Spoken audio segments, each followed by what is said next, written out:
আমার প্রিয় ছাত্রীরা, আজকে আমি তোমাদের লেসন 8 উইলিয়াম কাউপারের দ্য স্নেল নিয়ে আলোচনা করব।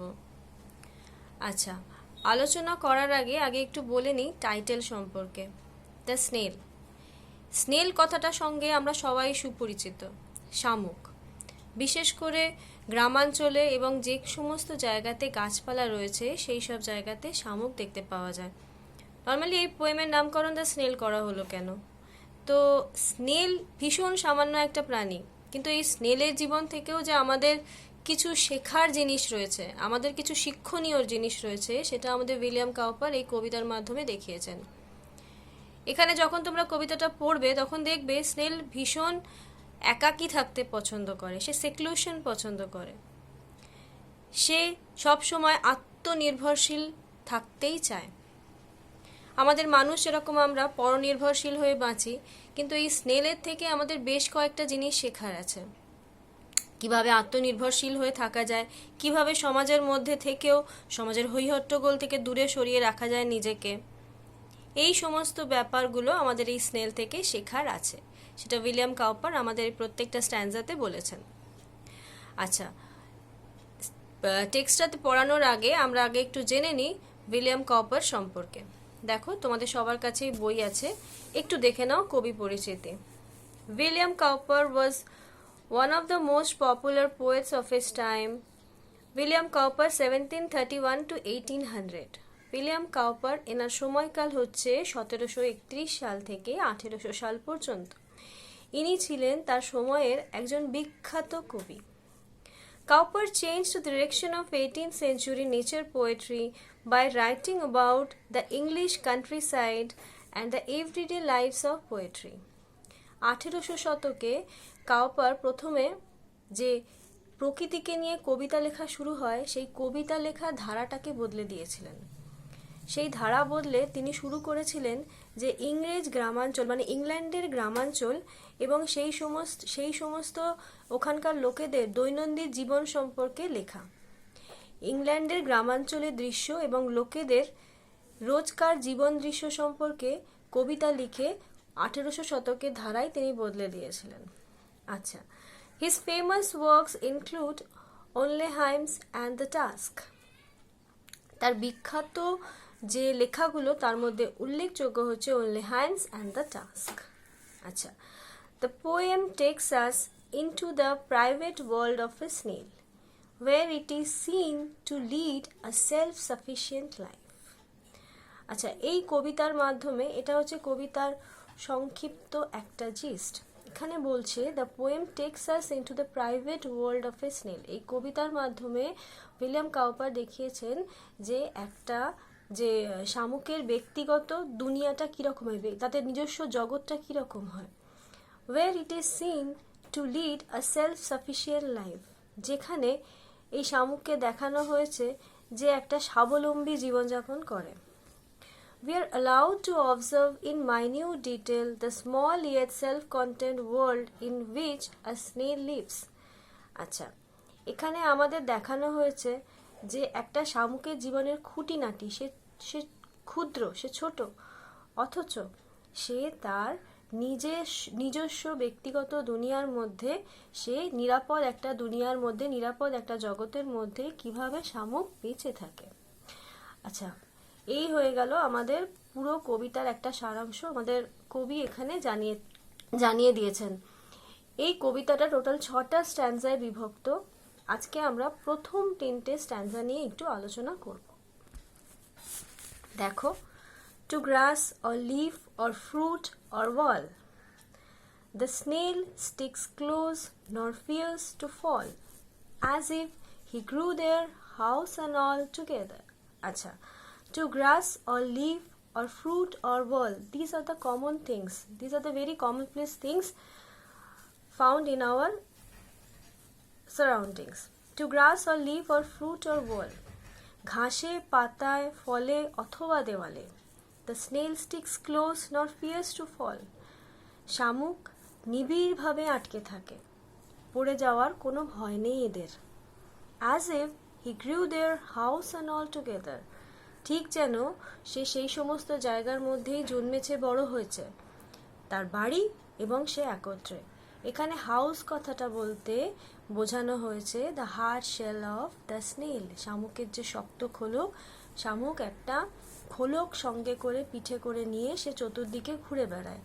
সেই হাউস আর সে ইনসেপারেবল, সে যেখানেই যায় সে তার ঘর, সে তার বাড়ি নিয়ে যায়, সেটা হচ্ছে সেই হার্ড শেলটা। তাই এখানে বলছে যে as if he grew there house and all together, সে এবং তার বাড়ি একসাথে, যেন সেই সমস্ত জায়গাতেই সে বড় হয়েছে। Within that house secure he hides when danger imminent betides, of storm or other harms besides of weather. দেখো, within that house secure he hides, সেই বাড়িটার মধ্যে, বাড়িটা বলতে আগেই বললাম যেটা যে hard shell of the snail. আচ্ছা, সে শক্ত খোলকের মধ্যে সে খুব নিরাপদে লুকিয়ে থাকে। when danger imminent betides, যখন কোনো বিপদ আসন্ন, ইমিনেন্ট হচ্ছে ইম্পেন্ডিং, আসন্ন, বিটাইডস হচ্ছে ঘটা, occur, of storm or other harm besides of weather. কি ধরনের বিপদের কথা বলছে এখানে শামুক? এখানে বলছে কোনো ঝড়ের কারণে বিপদ আসতে পারে, বা আবহাওয়ার অন্য কোনো কারণে, এই যে বলছে or other harms besides of weather, বা আবহাওয়ার অন্য কারণে কোনো বিপদ আসতে পারে। তো যখনই সে বিপদ বুঝছে যে আসছে, তখনই সে করছে কি, তার যে সেই ছোট্ট যে শেলটা আছে, হার্ড শেলটা আছে, সেই শামুকের যে খোলকটা, সেই খোলকের মধ্যে সে ঢুকে গিয়ে নিজের নিরাপত্তা সুনিশ্চিত করে।